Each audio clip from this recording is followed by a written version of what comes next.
Oi pessoal, tudo bom? Aqui é a Cat e no vídeo de hoje eu quero conversar com vocês um pouquinho mais sobre o livro Ponte do Medo, do Taylor Adams.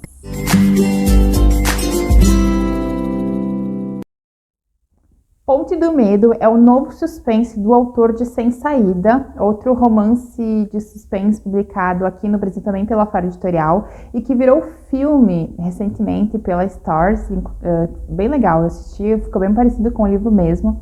E o Taylor Adams volta agora com um novo suspense que promete entregar tanta ação quanto o seu primeiro livro. E vou dizer para vocês, ele entregou mais, muito mais ação do que o primeiro.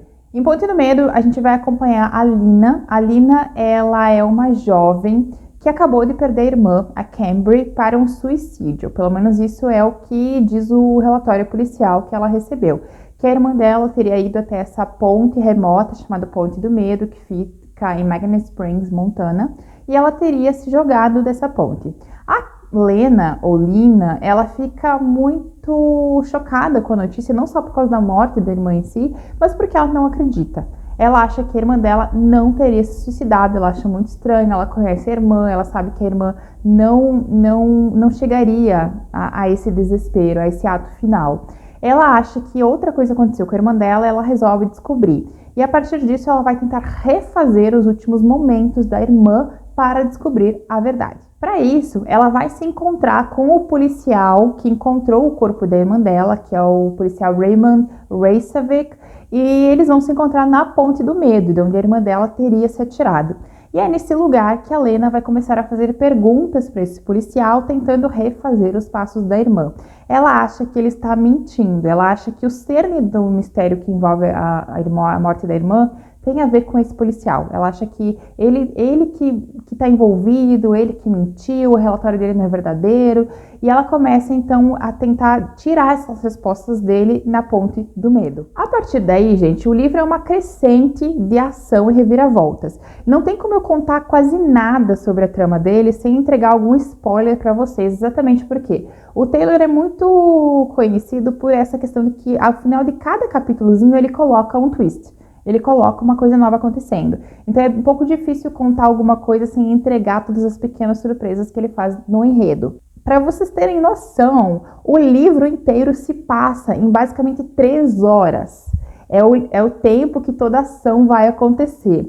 Parece ali quando você está lendo que se passou um dia inteiro, mas não, gente, são poucas horas entre o início e o final da história. Para vocês verem como tudo é muito rápido, é muito ágil. A Lena é engraçada porque o autor faz isso de propósito. Ela parece uma garota ingênua, bobinha, que é minha irmã, não teria feito isso, eu preciso saber a verdade e tal.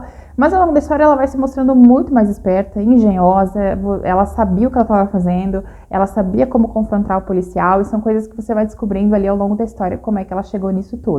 O livro ele tem um clima que eu gosto. Vocês sabem que eu gosto de clima do livro. Eu gosto quando o livro me traz uma ambientação convincente.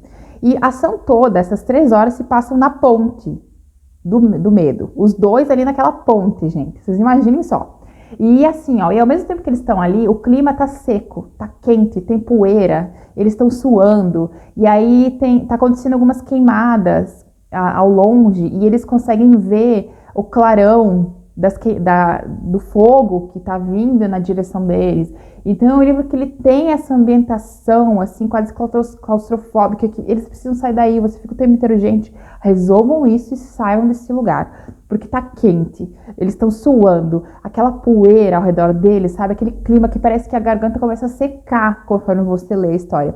Quando eu falei que esse livro tinha muita ação, eu não tava brincando, tá? Ele tem muita ação. É o tipo de livro que não dá trégua para o leitor relaxar. Você não consegue, porque ele te mantém em suspenso durante toda a narrativa. Você tá sempre aqui, aqui em cima. Você não consegue relaxar em nenhum momento, porque ele sempre...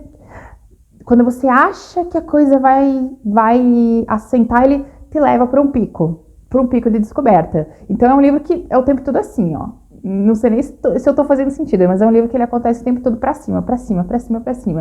E chegou um momento que eu fiquei, gente do céu, não tem mais o que esse homem inventar. Não tem. E lá vinha ele me tirava um negócio do bolso, assim, do último momento, que eu nem imaginava que ele podia fazer. Então é o tipo de livro, assim, pra quem gosta de livros agitados, livros rápidos, livros com ação, livros com reviravolta. Se você é esse tipo de leitor, você vai gostar de Ponte do Medo. É tanta ação que eu acho que até em algum momento ela ficou até um pouquinho exagerada, era ação demais, mas leva o leitor até o final em suspenso. Um pontinho negativo só, que eu vou falar aqui pra vocês, que foi uma coisa que eu senti, né? Que pode ser que não afete vocês, mas sabem que eu sempre comento essas coisas. Foi porque o livro ele tem 3 momentos narrativos. Tem a narrativa no presente, que é da Lina. Você tem a narrativa do passado, que é ela escrevendo no próprio blog, onde ela conta o que ela vai fazer. E tem uma narrativa que conta as últimas horas da Cambry. Só que essa narrativa é escrita pela Lina. Por quê? Ela refaz os passos da irmã, os últimos passos, e resolve escrever. Ela romanceia os últimos momentos da irmã. Então você tem 3 narrativas que estão sendo contadas pela mesma pessoa. Prestem atenção nisso, é a mesma pessoa, é a mesma voz narradora. E em alguns momentos essas 3 narrativas, como elas têm o mesmo tom, porque é a mesma pessoa que está contando, às vezes elas se confundem um pouquinho ali. Tem uns momentos em que existe uma transição entre essas 3 narrativas que não é muito bem assinalada e pode soar um pouco confuso.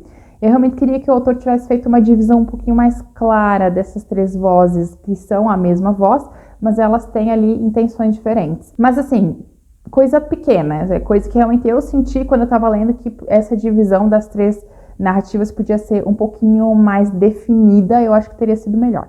Então é isso, pessoal. Esse é o novo livro do Taylor Adams. Espero que vocês tenham gostado de saber um pouquinho mais sobre ele. Vou deixar o link para o livro aqui no box para vocês. Beijão e a gente se vê no próximo vídeo.